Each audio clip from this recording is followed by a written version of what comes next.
Hi friends, నా పేరు Karthik and ఈరోజు మనం ఫ్లూయిడ్ మెకానిక్స్ పార్ట్ 2 అంటే ఇది video number 2 and part 1 already upload చేసాము. పార్ట్ 1 చూసాక పార్ట్ 2 చూడండి, అప్పుడే కంటిన్యూటీ బాగుంటుంది. అండ్ ఈరోజు మనం డిస్కస్ చేసే టాపిక్స్ ఫ్లూయిడ్ మెకానిక్స్లో first is what is ideal gas. ఈ వీడియో ఎక్స్ప్లెనేషన్ మొత్తం తెలుగులోనే ఉంటుంది. ఐడియల్ గ్యాస్ అంటే ఏంటి అండ్ ఐడియల్ గ్యాస్ యొక్క equation. And second, temperature and pressure and their effect on gas.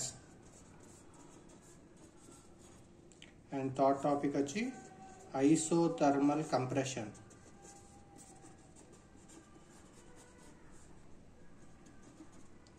And adiabatic compression.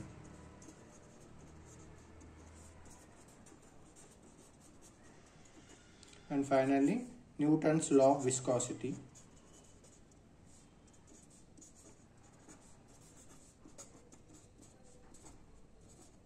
ఈరోజు మనం ఈ వీడియోలో ఈ 5 టాపిక్స్ డిస్కస్ చేస్తున్నాం. ఫస్ట్ అసలు మనకి ఫస్ట్ టాపిక్ ఐడియల్ గ్యాస్. అసలు ఐడియల్ గ్యాస్ అంటే ఏమిటి, అది దాని గురించి డిస్కస్ చేద్దాం. దాని ఈక్వేషన్ ఎలా ఉంటుంది. First is ideal gas.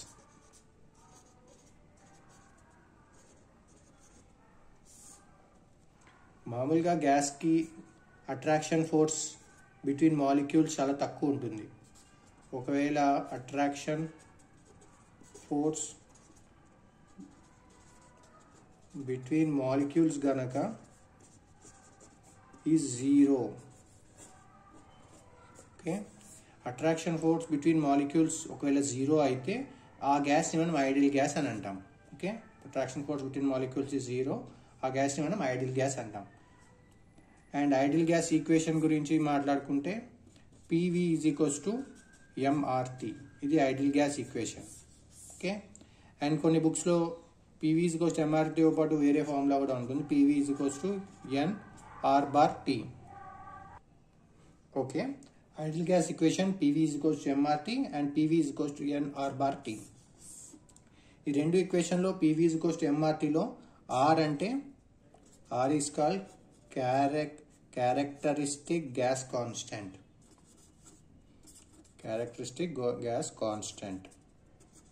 And ఇక్కడ PV = nR/T లో R అంటే యూనివర్సల్ గ్యాస్ కాన్స్టెంట్. ఓకే, ఇదేమో ఈ R ఏమో క్యారెక్టరిస్టిక్ గ్యాస్ కాన్స్టెంట్, ఇదేమో యూనివర్సల్ గ్యాస్ కాన్స్టెంట్. మామూలుగా PV = nR/T లో P అంటే ప్రెషర్ అండ్ V వచ్చి వాల్యూమ్, R/ అంటే యూనివర్సల్ గ్యాస్ కాన్స్టెంట్, T అనేది టెంపరేచర్ ఎప్పుడు కూడా కెల్విన్లోనే తీసుకోవాలి. And universal gas constant R/ value వచ్చి 8.314 kJ/mol Kelvin. ఓకే, ఇక్కడ N అనేది number of moles. Okay, number of moles. R/ value important, 8.314 kJ/mol Kelvin. ఇది మనం గుర్తుంచుకోవాలి. అండ్ ఈ PV = nR/T మనం చూసాం కదా, అలాగే ఇప్పుడు PV = mRT చూద్దాం. ఇదేమిటో PV = mRTలో R అనేది మనం క్యారెక్టరిస్టిక్ గ్యాస్ కాన్స్టెంట్ అని చెప్పాం కదా, R = R/m. Okay, R = R/m. ఇక్కడ R/ అనేది యూనివర్సల్ గ్యాస్ కాన్స్టెంట్. ఓకే, దీని వాల్యూ మనకు తెలుసు, 8.314 kJ/mol Kelvin. అండ్ m వచ్చేసి మాలిక్యులర్ వెయిట్.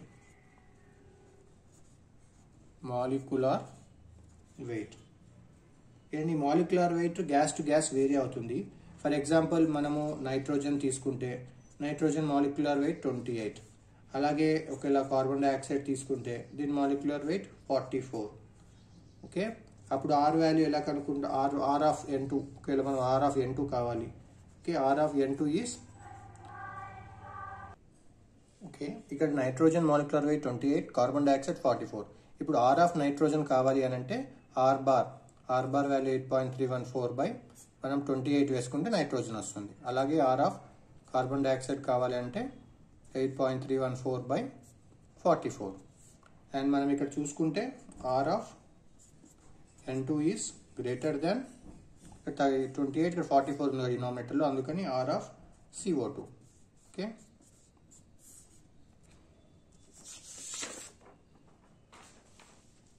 అండ్ ఇప్పుడు మనం temperature and pressure.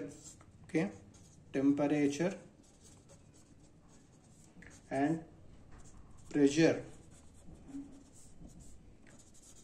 Effects on gas. Temperature and pressure and their effects on gas గురించి discuss చేద్దాం. మామూలుగా మనం ఒక 2 గ్యాస్ మాలిక్యూల్స్ తీసుకుంటే, ఒక మాలిక్యూల్ M1 అనుకుని ఇంకో మాలిక్యూల్ M2 అని అనుకుంటే, వాటి మధ్య డిస్టెన్స్ ఒకవేళ R అని ఉంటే gravitational attraction force F is equals to Gm1 M2 by R². F అనేది gravitational attraction force.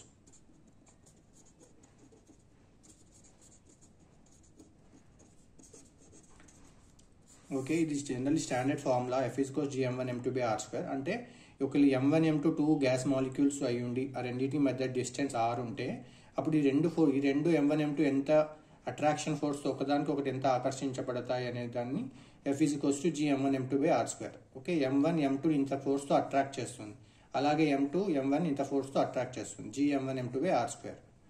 Okay, and their effects temperature pressure vary అవుతూ, మీనింగ్ టెంపరేచర్ ఇంక్రీజ్ చేస్తే ఈ అట్రాక్షన్ ఫోర్స్ ఇంక్రీజ్ అవుతుందా డిక్రీజ్ అవుతుందా, pressure increase చేస్తే attraction force పెరుగుతుందా తగ్గుతుందా అనేది మనం ఇప్పుడు డిస్కస్ చేద్దాం. మామూలుగా ఒక 2 మాలిక్యూల్స్ అన్నాం కదా, M1 M2, వీటి మధ్య డిస్టెన్స్ R. దీన్ని ఒక సిస్టమ్ లాగా కన్సిడర్ చేసుకుంటే, ఇది ఒక సిస్టమ్ అనుకుంటే, ఒకవేళ మనం వీటి మీద ప్రెషర్ యాక్ట్ చేసాం. ఓకే, ప్రెషర్ యాక్ట్ చేయడం వల్ల ఏమవుతుంది, ప్రెషర్ని ఇంక్రీజ్ చేసాం. ప్రెషర్ ఇంక్రీజ్ చేసినప్పుడు వీటి మధ్య ఉండే రేడియస్ డిక్రీజ్ అవుతుంది. రేడియస్ డిక్రీజ్ అయింది అని అంటే R is decreasing, that means R² ఇంకా తగ్గిపోతుంది. R 0.5 ఉంది, R² 0.25 ఉంటుంది. సో R తక్కువ ఉన్నప్పుడు R² ఇంకా తక్కువ అయిపోతుంది. సో ఇక్కడ R² తగ్గినప్పుడు F పెరిగిపోతుంది, ఎక్కువ హై ఉంటుంది. సో గ్రావిటేషన్ ఫర్ అట్రాక్షన్ ఎక్కువ ఉంటుంది ప్రెషర్ ఎక్కువ ఉన్నప్పుడు. ఒకవేళ ప్రెషర్ లేదు, తక్కువ ఉంది, ఓకే, ఈ ప్రెషర్ చాలా తక్కువ ఇచ్చాము, అప్పుడు ఈ R అనేది ఎక్కువ ఉంటుంది. R ఎక్కువ ఉన్నప్పుడు R² ఇంకా ఎక్కువ ఉంటుంది, రైట్. R² ఎక్కువ ఉన్నప్పుడు F అనేది తక్కువ ఉంటుంది. F అనేది తక్కువ, ఎంత తక్కువ ఉందంటే F ఆల్మోస్ట్ ఈక్వల్స్ టు 0కి వస్తుంది. ఓకే, ఇది ఇంపార్టెంట్. సో ఎప్పుడైనా మనకి 2 మాలిక్యూల్స్ మధ్య అట్రాక్షన్ ఫోర్స్ ఆల్మోస్ట్ 0 అయితే ఆ గ్యాస్ని మనం ఐడియల్ గ్యాస్ అని అంటాం. ప్రెషర్ తక్కువ ఉన్నప్పుడు ఐడియల్ గ్యాస్ ప్రాపర్టీని చూపిస్తుంది గ్యాస్. ఓకే, అండ్ ఇప్పుడు టెంపరేచర్ గురించి డిస్కస్ చేద్దాం. Temperature and their effects. మామూలుగా ఇది M1 M2 వీటి మధ్య డిస్టెన్స్ R ఉన్నప్పుడు మనం ఎప్పుడైతే టెంపరేచర్ ఇంక్రీజ్ చేస్తామో, దీనికి టెంపరేచర్ ఇస్తామో, గ్యాస్ మాలిక్యూల్స్ దూరంగా జరిగిపోతాయి. ఓకే, గ్యాస్ మాలిక్యూల్స్ దూరంగా జరిగిపోతాయి. సో టెంపరేచర్ ఇంక్రీజ్ చేసినప్పుడు R వాల్యూ ఇంక్రీజ్ అవుతుంది. R వాల్యూ ఇంక్రీజ్ అయిందంటే R² వాల్యూ ఇంకా ఇంక్రీజ్ అవుతుంది. R² ఇంక్రీజ్ అయిందంటే F వాల్యూ డిక్రీజ్ అవుతుంది, ఇది కూడా డిక్రీజ్ అవుతుంది, almost equals to 0. So temperature increase అయినప్పుడు గ్యాస్ పార్టికల్స్ దూరంగా జరిగి అట్రాక్షన్ ఫోర్స్ 0 అవుతుంది. సో టెంపరేచర్ ఇంక్రీజ్ అయినప్పుడు అండ్ ప్రెషర్ డిక్రీజ్ అయినప్పుడు గ్యాస్ ఐడియల్ గ్యాస్గా బిహేవ్ చేస్తుంది. ఓకే, అండ్ ఇక్కడ మనం ఒక నోట్ రాసుకోండి. నోట్ ఏమిటంటే gas will become ideal gas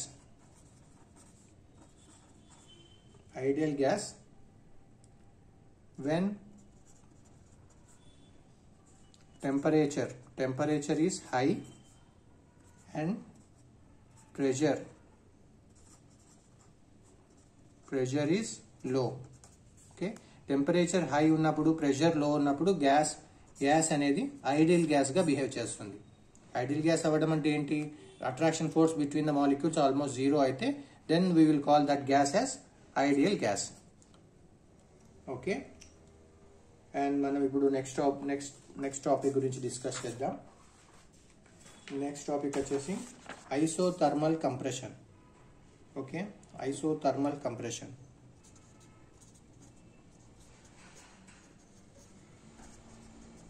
isothermal compression. First compression గురించి మాట్లాడుకోవాలంటే ఇది మనం ఫ్లూయిడ్ మెకానిక్స్ కదా. ఫ్లూయిడ్స్ అంటే లిక్విడ్స్ని కూడా ఫ్లూయిడ్స్ అని అంటాం, అండ్ లిక్విడ్స్ అండ్ గ్యాసెస్ మాత్రమే మనం ఫ్లూయిడ్స్ అని అంటాం. So liquids are highly incompressible. So లిక్విడ్స్లో కంప్రెషన్ అనే టాపిక్కే రాదు మనకి. These are highly incompressible.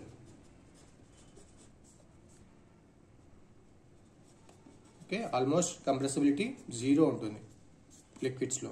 గ్యాసెస్లో compressibility ఉంటుంది. సో ఐసోథర్మల్ కంప్రెషన్ మనం దేని గురించి మాట్లాడుతున్నాం? గ్యాస్ గురించి ఎప్పుడు డిస్కస్ చేస్తాం. లిక్విడ్స్ గురించి, కంప్రెషన్ గురించి మనం డిస్కస్ చేయము. ఓకే, ఐసోథర్మల్ కంప్రెషన్ ఈ పేరులోనే ఉంది మనకు. ఐసోథర్మల్ అంటే temperature is constant. Okay, temperature is constant టెంపరేచర్లో మనం కంప్రెషన్ చేయాలి. మామూలుగా ఒక బీకర్లో గ్యాస్ తీసుకొని, ఓకే, ఒక పిస్టన్ ద్వారా దీనికి ప్రెషర్ ఇస్తూ కంప్రెస్ చేస్తారు. ఇది గ్యాస్. ఓకే, ఇలా మనం కంప్రెస్ చేసేటప్పుడు అండ్ ఇక్కడ కండిషన్ ఏంటంటే టెంపరేచర్ ఇంక్రీజ్ అవ్వకూడదు. జనరల్లీ ఎప్పుడైనా ఏదైనా కంప్రెషన్ జరుగుతున్నప్పుడు గ్యాస్ దీని టెంపరేచర్ ఇంక్రీజ్ అవుతుంది. బట్ ఈ కేసు ఏంటంటే ఐసోథర్మల్ కంప్రెషన్లో టెంపరేచర్ కాన్స్టెంట్గా ఉండాలి.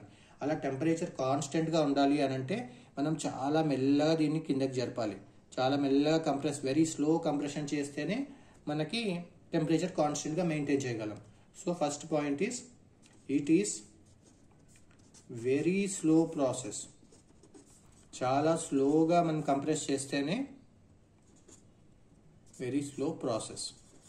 చాలా స్లోగా కంప్రెస్ చేస్తేనే టెంపరేచర్ కాన్స్టెంట్ మెయింటైన్ అవుతూ కంప్రెషన్కి లోన్ అవుతుంది.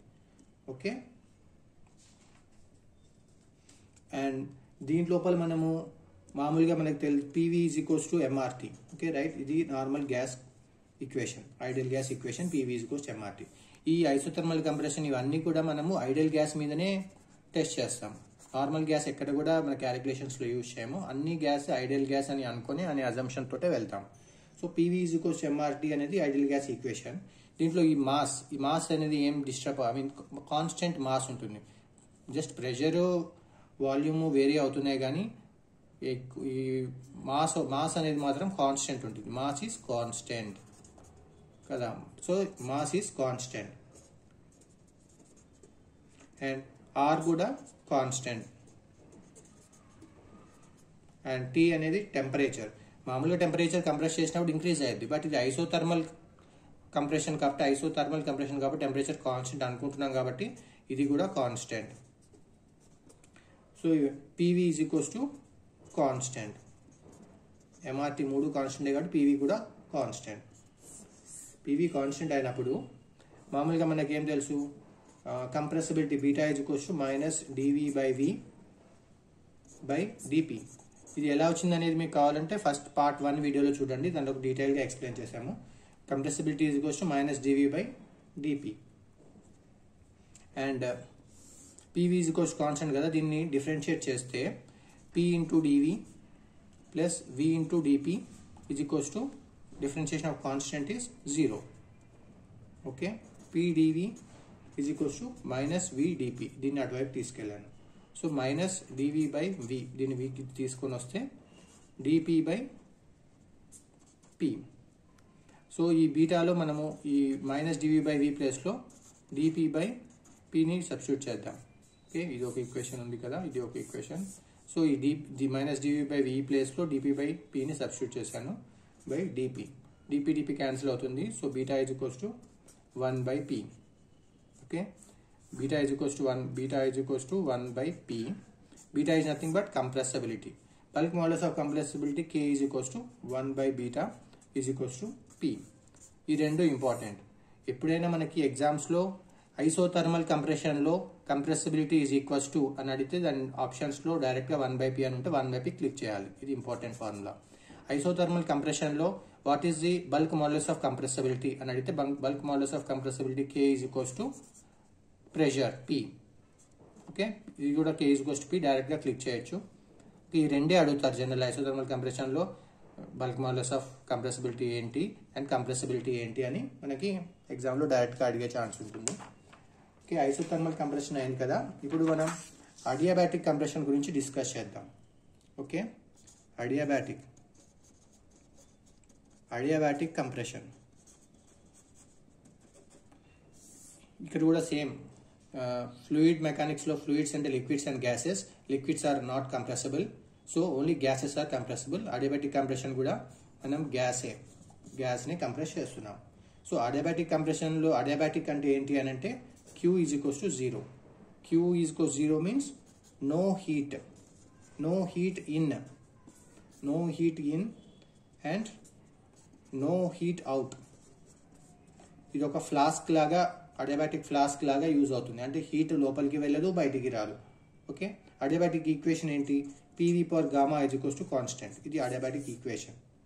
ఓకే, దీన్ని మనం డిఫరెన్షియేట్ చేస్తే P into gamma into V power gamma minus 1 plus gamma minus 1 into dV plus V power gamma into dP is equals to differentiation of constant is 0. So divide both sides with V power gamma minus 1. ఇక్కడ ఉంది V power gamma minus 1, ఇది తీసేయాలనుకుంటున్నాను. అందుకని divide both sides V power gamma minus 1 చేస్తే P gamma dV plus V power gamma by V power gamma minus 1. ఇక్కడ V power gamma minus 1 V power cancel అయిపోయింది. dP is equals to 0. So gamma P dV plus ఇది gamma minus 1 V వస్తుంది, V into dP is equals to 0. So దీన్ని అటువైపు పంపిస్తే gamma P dV is equals to minus V dP. minus V dP. Okay, దీని value చూసుకుంటే minus of dV by V కావాలి నాకు. Minus of dV by V is equals to dP by gamma P. Okay, ఇదే ఎందుకు తెచ్చుకున్నాను? ఎందుకంటే మనకి bulk modulus of compressibility beta is equals to minus dV by V divided by dP. Okay, standard formula కంప్రెసిబిలిటీకి. So minus dV by V ప్లేస్లో ఇది మనం substitute చేసుకోవాలి. So dP by gamma P, dP by 1 కదా, ఇది ప్లస్లో ఒకటి 1 by dP. So dP cancel అవుతుంది. Beta is equals to 1 by gamma P. Okay, and bulk modulus of compressibility K is equals to gamma P. Okay, ఈ రెండు relation important. Adiabatic కంప్రెషన్లో beta compressibility is equals to 1 by gamma P and bulk modulus of compressibility K is equals to gamma P. ఇది కూడా direct ఎగ్జామ్లో adiabatic కంప్రెషన్లో K bulk modulus of compressibility ఎంత అని డైరెక్ట్గా కూడా అడుగుతారు. సో గామా P అవుతుంది అది. ఓకే, అడియాబాటిక్ కంప్రెషన్ కూడా డిస్కస్ చేసాం. అండ్ నెక్స్ట్ టాపిక్ వచ్చేసి Newton's law of viscosity. Newton's law of viscosity. Okay, ఇది కొద్ది ఇంపార్టెంట్ టాపిక్, కొద్ది డీటెయిల్గా డిస్కస్ చేద్దాం. Newton law of viscosity. దీనికి మనం ఫస్ట్ ఒక నార్మల్ ఒక ప్లేట్ తీసుకుందాం. ఓకే, స్టేషనరీ ప్లేట్, దీని వెలాసిటీ 0. ఓకే, కదలట్లేదు అది. అండ్ ఇక్కడ నుంచి ఒక ఫ్లూయిడ్ పాస్ చేద్దాం. ఓకే, ఒక ఫ్లూయిడ్ పాస్ అవుతుంది. ఎంత 10 మీటర్ పర్ సెకండ్ స్పీడ్లో మనం వెలాసిటీతో పాస్ అవుతుంది. ఓకే, అండ్ ఇది ఎప్పుడైతే వచ్చి ఈ ఎడ్జ్ మీద కాంటాక్ట్ అవుతుందో ఇక్కడ మనకి ఈ స్మాల్ ఏరియాలో ఎలా ఉంటుందంటే, ఈ హైలైటెడ్ చేసిన ఏరియాలో కొద్దిగా మైక్రోస్కోప్ పెట్టి మనం చూస్తే సర్ఫేస్ ఇలా ఉంటుంది. సో వాటర్ పార్టికల్స్ ఇక్కడ ఈ సర్ఫేసెస్లో వచ్చి స్టక్ అయిపోతాయి. ఓకే, ఈ జిగ్జాగ్ సర్ఫేసెస్లో స్టక్ అయిపోతాయి. ఇక్కడ నార్మల్గా స్ట్రైటే ఉంటుంది, బట్ ఇది మైక్రోస్కోప్తో చూస్తే అది సర్ఫేస్ ఇలా ఉంటుంది. ఓకే, దీన్ని మనం లీడింగ్ ఎడ్జ్ అని అంటాం. Okay, leading edge. ఈ వాటర్ ఎప్పుడైతే ఇలా ఫ్లో అవుతుందో ఇక్కడ ఒక కర్వ్ అనేది ఫామ్ అవుతుంది. ఓకే,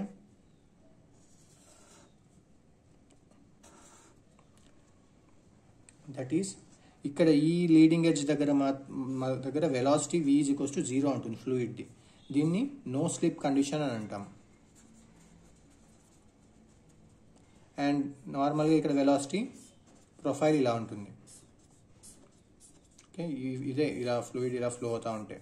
ఓకే, అండ్ దీన్ని మనము du/dy అని అంటాం. దీంట్లో u అనేది వెలాసిటీ, y అనేది y డైరెక్షన్లో. du/dy ప్రొఫైల్ ఇలా ఉంటుంది. అండ్ ఇక్కడ ఈ పైకి వెళ్ళే కొద్దీ ఫ్లోలో ఇక్కడ du/dy is equals to 0.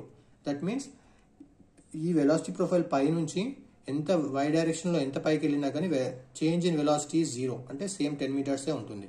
Only ఇక్కడ మాత్రమే వేరియేషన్ ఉంటుంది. du/dy ఓన్లీ ఈ రీజన్లో మాత్రమే వేరియేషన్, మనకి ఇదే ఈ ప్రొఫైల్ మాత్రం వేరియేషన్ వస్తుంది. దీనికన్నా పైన 10 మీటర్ పర్ సెకండ్ స్క్వేరే మూవ్ అవుతుంది. ఎంత వెలాసిటీలో ఎంత y డైరెక్షన్లో వెళ్ళినా చేంజ్ ఈజ్ 0 అని దాని మీనింగ్. ఓకే, అండ్ దీనికన్నా ముందుండేదాన్ని ఈ నార్మల్ వెలాసిటీని ఫ్రీ స్ట్రీమ్ వెలాసిటీ అని చెప్తాం.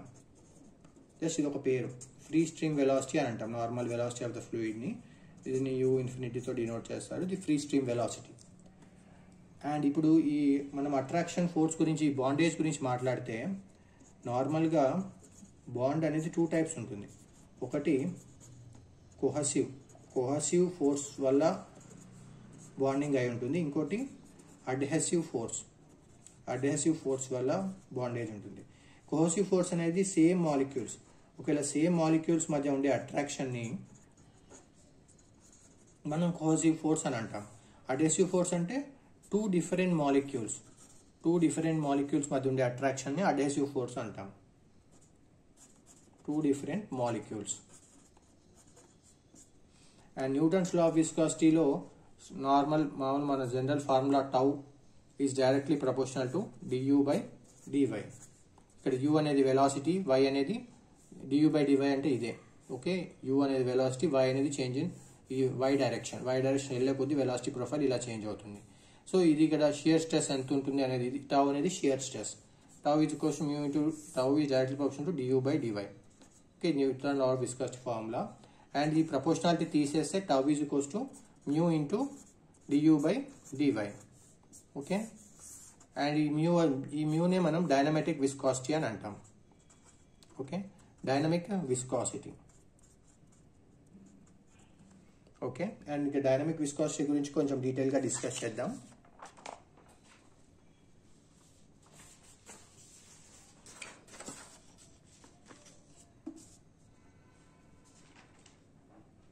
Okay, tau is equals to mu into du/dy. Okay, Newton law of viscosity ఇది.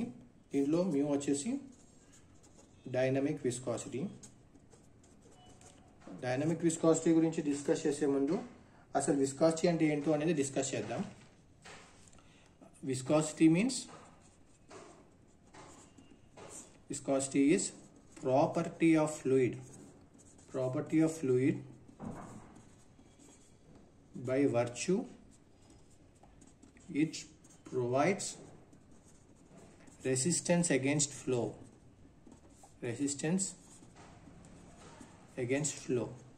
Property of fluid by virtue it provides resistance against flow. Flow అవ్వకుండా resistance ని provide చేసే ప్రాపర్టీనే మనం viscosity అని అంటాం. For example ఇది ఒక లేయర్ అనుకోండి, సిరీస్ ఆఫ్ మాలిక్యూల్స్ ఒక లేయర్, అండ్ ఇది ఇంకొక లేయర్, దాని కింద ఉన్న లేయర్. ఓకే, అండ్ దీని కనుక మనం లేయర్ 1 అని అనుకుంటే, అండ్ ఇది లేయర్ 2. ఈ లేయర్ 1కి లేయర్ 2కి మధ్య ఉండే attraction force, that is cohesive attraction force. Same molecules ఉంటే కోహసివ్ అని ఇంతకుముందు డిస్కస్ చేశాం కదా, డిఫరెంట్ మాలిక్యూల్స్ అయితే అది అడ్హెసివ్. కోహసివ్ అట్రాక్షన్ ఫోర్స్ ఈ రెండింటి మధ్య ఉంటుంది. నార్మల్గా ఫోర్స్ F యాక్ట్ చేసేటప్పుడు మామూలుగా కోహసివ్ అట్రాక్షన్ ఫోర్స్ ఉండడం వల్ల ఒకదానిపైన ఒకటి స్మూత్గా ఫ్లో అవ్వలేవు. ఇది కింద ఉన్న లేయర్ పై లేయర్ని పట్టుకొని డ్రాగ్ చేస్తుంది. ఆ ప్రాపర్టీని మనం విస్కాసిటీ అని అంటాం. మామూలుగా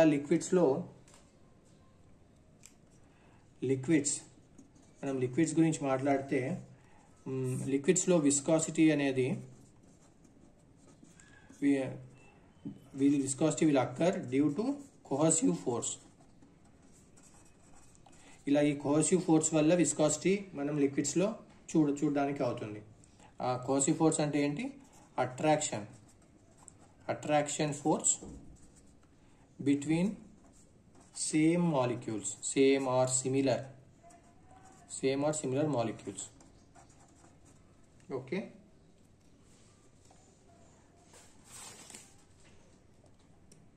అదే మనం లిక్విడ్స్ గురించి విస్కాసిటీ మాట్లాడాం కదా, అదే ఒకవేళ గ్యాసెస్ అయి ఉంటే, గ్యాస్లో కనుక విస్కాసిటీ కావాలి, విస్కాసిటీ దేనివల్ల వస్తుంది? గ్యాస్లో విస్కాసిటీ ఏమో డ్యూ టు కొలిజన్స్ వల్ల విస్కాసిటీని మనం అబ్జర్వ్ చేస్తాం. లైక్ గ్యాస్ మాలిక్యూల్స్ ఒకదానికొకటి కొలైడ్ అవుతా ఉన్నాయి.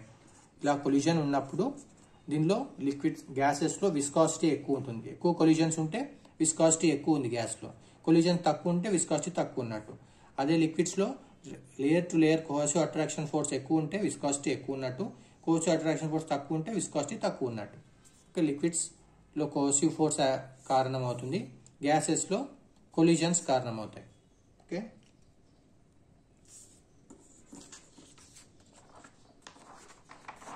And next topic, temperature effect on viscosity.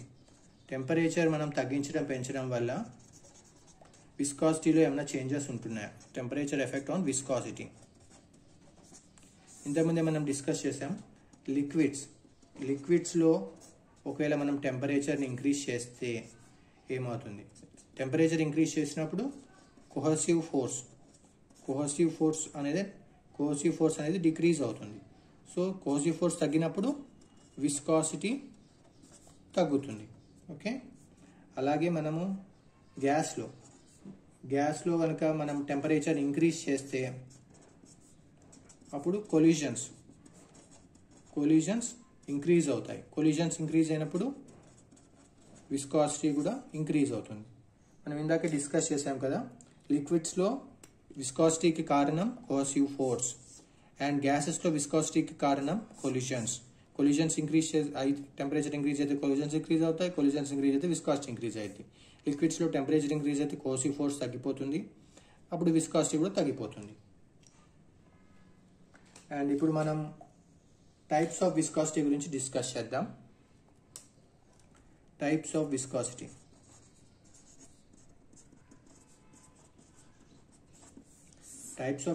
గురించి డిస్కస్ చేయాలంటే ఫస్ట్ నార్మల్గా మనం ఎవరైనా మనకి విస్కాసిటీ అన్నా, ఓకే, లేకపోతే అబ్సల్యూట్ విస్కాసిటీ అని చెప్పినా, లేకపోయినా డైనమిక్ విస్కాసిటీ అని అన్నా, ఇది మూడు మీనింగ్ ఒకటే. డిఫరెంట్ నేమ్స్ ఉన్నాయి. విస్కాసిటీ అన్నా, అబ్సల్యూట్ విస్కాసిటీ అన్నా, డైనమిక్ విస్కాసిటీ అన్నా, ఇవన్నీ కూడా ఒకటే. దీన్ని మ్యూతో డినోట్ చేస్తారు. మనం ఇంతకుముందు డిస్కస్ చేసినాం కదా, మామూలుగా మనము న్యూటన్ లా ఆఫ్ విస్కాసిటీలో tau is directly proportional to du by dy, the Newton law of viscosity.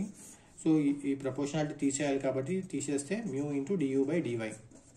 ఇక్కడ మ్యూ అని చెప్పాం కదా, ఇదే dynamic viscosity. Okay, dynamic viscosity. ఇక్కడ మనం అబ్సల్యూట్ అన్నా విస్కాసిటీ డైనమిక్ అన్నా ఒకటే. ఈ డైనమిక్ విస్కాసిటీ గురించి ఇప్పుడు డిస్కస్ చేద్దాం.